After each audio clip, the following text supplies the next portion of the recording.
Hi, I'm Caitlin, owner and founder of Sweet Pea Sleep Solutions. I have a degree in child development and I'm a certified pediatric sleep consultant. Today we're going to be talking about how to get your baby to sleep better if you just didn't get blessed with one of those naturally great sleepers. There are a few tips I have for you.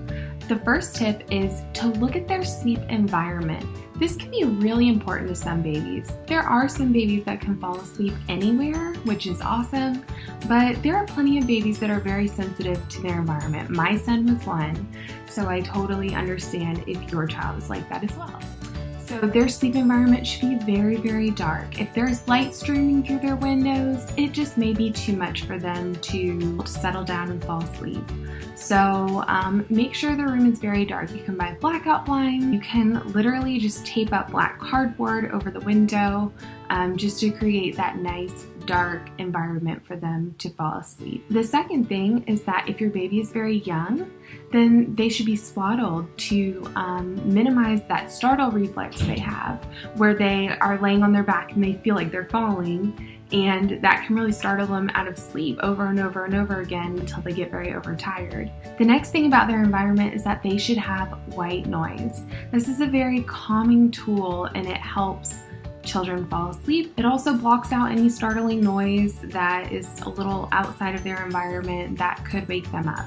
The next thing about their environment is that it should be very unstimulating. So, those little stuffed animals that project light shows all over their walls and their ceiling are super cute, but they're not good for sleep. So make sure that their environment is very calming and very soothing versus being stimulating and entertaining, because that alone can be enough to make their environment not conducive to good sleep. The next thing you need to look at if your baby is not sleeping well is their schedule. If your baby is getting overtired or undertired because their schedule is age inappropriate, then that can be enough to make them fight sleep at every single nap time and bedtime, even if they're really tired. So definitely look at their schedule. I have a free tool on my website that's a personalized schedule quiz. It will send you a custom sleep schedule for your child just based on a couple little questions, and it's definitely worth checking into if you're unsure if your child has their correct schedule.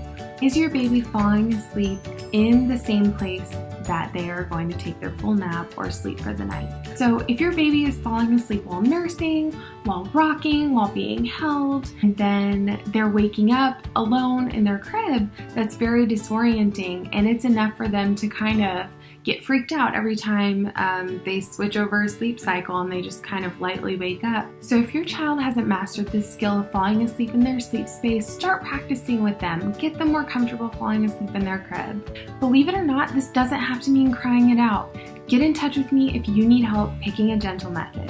If you liked this video and it helped you, like and subscribe to see more of my sleep tips.